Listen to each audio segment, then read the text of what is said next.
6h15, l'invité de Comment j'ai réussi, Claudine Barido. Bonjour. Bonjour. Merci d'être avec nous. Vous êtes présidente de l'ADV, l'Association des donneurs de voix pour la Bibliothèque sonore de France. Votre mission est de donner accès à la lecture pour les personnes qui ne sont pas ou plus en état de lire.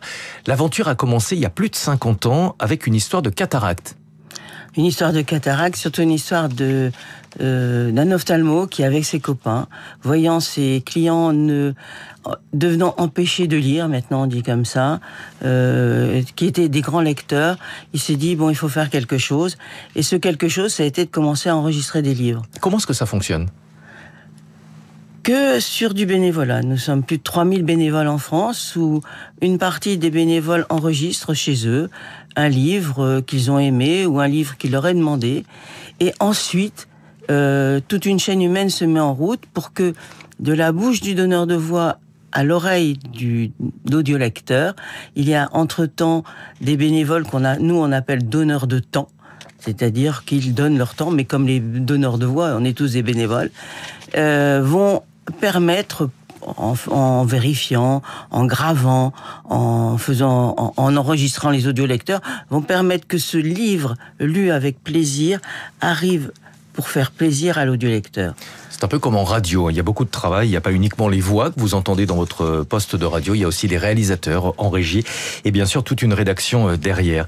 Votre projet, votre service s'adresse aux personnes atteintes de handicap ou qui ont un problème médical. Ça n'est pas ouvert à tout le monde. Pour quelle raison ? Nous avons, heureusement pour nous, l'exception en droit d'auteur depuis de nombreuses années. Sinon, vous ne pourriez pas proposer ce service gratuit. Tout à fait. Oui. Déjà, on vit sur des dons parce que il y a des frais, mais gratuit. S'il fallait payer les droits d'auteur, on ne pourrait pas. Et donc, c'est l'exception en droit d'auteur et vise exclusivement les personnes empêchées de lire pour une raison de handicap ou médical. Ce qui fait que nous ne faisons pas concurrence aux audiolivres. Aux audiolivres payants. D'ailleurs, beaucoup de nos audiolecteurs achètent aussi des audiolivres. Nous sommes complémentaires. Est-ce que vous vérifiez la situation médicale des personnes ou est-ce que c'est uniquement sur du déclaratif ? Alors, c'est double. Parce que c'est un engagement sur l'honneur. La personne qui s'inscrit chez nous s'engage sur l'honneur à avoir un document attestant de sa situation médicale ou de handicap. Ouais, mais on ne peut pas vous accuser de mettre le nez dans les dossiers médicaux. Évidemment, vous n'avez pas accès aux dossiers médicaux de vos utilisateurs. Ça représente un énorme travail d'enregistrer un livre. Pour donner une idée, dans la série des Harry Potter, il y a un ouvrage qui représente 30 heures d'écoute. Oui, mais vous connaissez certaines bibles d'Harry Potter. Je les ai lues, oui, en anglais.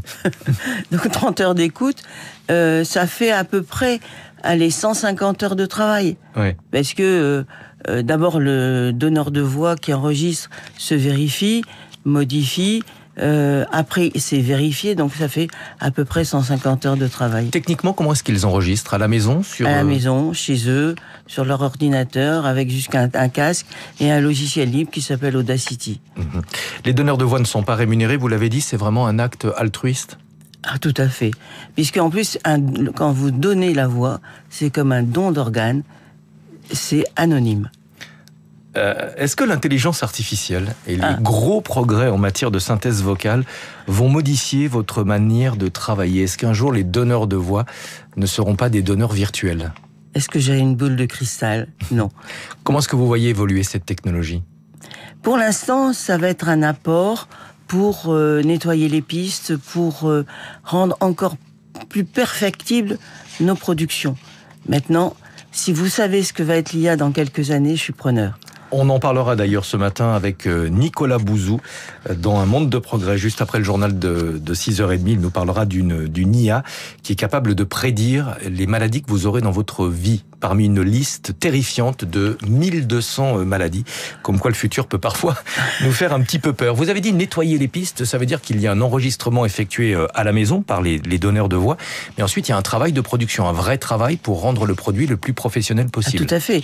Nous avons dans de nombreuses bibliothèques sonores des vérificateurs bénévoles qui vont vérifier que les pistes sont bonnes, qu'il n'y a pas de pop, qu'il n'y a pas de bruit, puisque l'idée c'est de rendre le livre le plus pas neutre, le meilleur possible pour que l'audiolecteur puisse rentrer dans ce monde imaginaire qu'est la lecture. Merci beaucoup, Claudine Barido, présidente de l'Association des donneurs de voix pour la Bibliothèque sonore de France. Bravo pour votre initiative réservée, on le rappelle, aux personnes qui ne peuvent pas lire ou plus lire, atteintes de handicap ou qui ont un problème médical. C'est entièrement gratuit. Où est-ce qu'on retrouve vos livres ? Nos livres sont sur notre site, lesbibliothèquesonores.org, et toutes les informations sont sur notre site. Merci beaucoup d'être venu ce matin, 6h20, les classiques de l'économie avec